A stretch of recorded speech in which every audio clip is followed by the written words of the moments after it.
Oke, Assalamualaikum warahmatullahi wabarakatuh. Jumpa lagi teman-teman Tren Quran.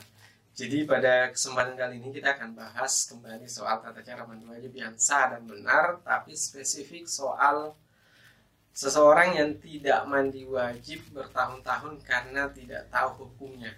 Jadi apa yang harus dilakukan? Apakah dia harus mengulang semua mandi wajib yang dia tinggalkan, misalnya 10 kali melakukan berhadas besar, apakah dia harus mandi wajib 10 kali ataukah hanya sekali mandi wajib? Nah, ini akan kita jawab teman-teman. Oke, seperti apa ulasannya, ikuti terus videonya. Oke teman-teman, bicara soal tata cara mandi wajib atau mandi besar atau mandi junub atau mandi haid, seseorang yang tidak tahu bahwa ada hukum mandi wajib setelah keluar sperma. Jadi apapun alasannya teman-teman, apakah itu karena mimpi basah atau dikeluarkan dengan sengaja atau karena berhubungan, maka itu wajib melakukan mandi besar atau mandi junub, apapun alasannya. Nah, tapi terkadang ada orang yang karena belum tahu, belum pernah belajar, jadi ini khusus untuk orang yang sama sekali tidak tahu. Orang yang tahu tapi lupa, itu beda hukumnya. Dia harus mengqada mandi wajibnya. Jadi misalnya dia sudah lewat satu waktu sholat, harus mengqada, dia mandi wajib dulu, baru kemudian mengqada sholat yang dia lakukan karena lupa mandi wajib. Karena kalau tidak, itu akan menjadi siksa baginya, bagi yang sudah tahu. Nah, bagi yang tidak tahu, sama sekali tidak tahu, belum pernah dengar ceramah soal mandi wajib, belum pernah baca buku, belum pernah belajar di sekolah dan lain sebagainya, intinya dia sama sekali tidak tahu dan tidak pernah mempelajari soal itu, maka hukumnya berbeda. Nah, adapun penjelasannya ada dua pendapat.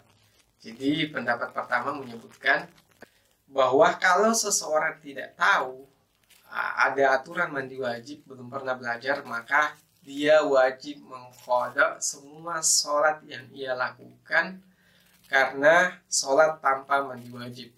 Jadi dia mandi wajib dulu, cukup sekali, tapi mengqada semua waktu sholat yang dia tinggalkan. Nah, ini pendapat Ar-Romli dari mazhab Syafi'i. Dalam kitab Nihayatul Muhtaj jilid 4 halaman 446 disebutkan bahwa syarat ibadah itu tidak menjadi gugur karena pelakunya lupa atau tidak tahu syaratnya. Jadi ini dalam kitab dari mazhab Syafi'i, dari Ar-Romli disebutkan demikian, bahwa yang namanya syarat suatu ibadah itu tidak menjadi gugur karena pelakunya lupa atau tidak tahu. Dengan kata lain, berdasarkan pendapat ini, bahwa si muslim yang mandi, yang sholat tapi tidak tahu hukum mandi wajib, maka dia harus mengqada semua sholat yang dia tinggalkan yang ia masih ingat.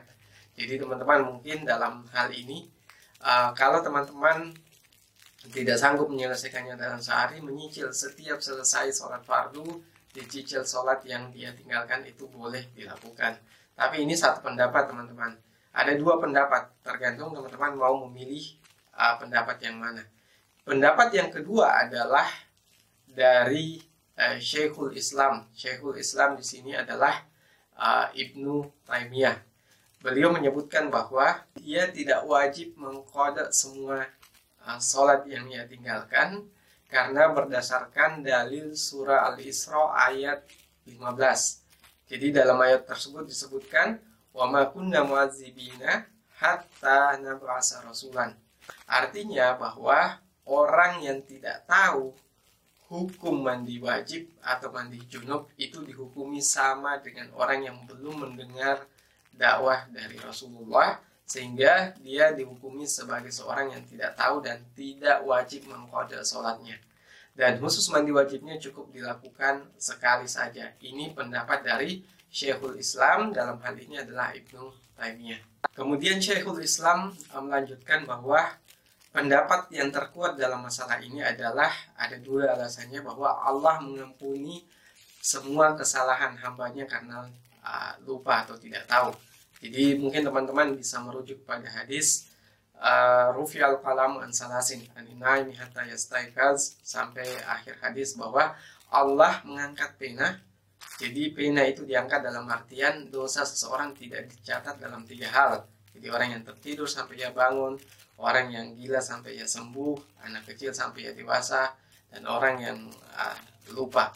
Jadi di sini kemudian di pendapat penjelasan kedua selanjutnya disampaikan bahwa Allah tidak akan mengazab seseorang karena orang itu tidak tahu, seperti dalil surah Al-Isra ayat 15 yang kita sampaikan. Jadi itu yang disampaikan oleh Syekhul Islam mengenai pendapat ini.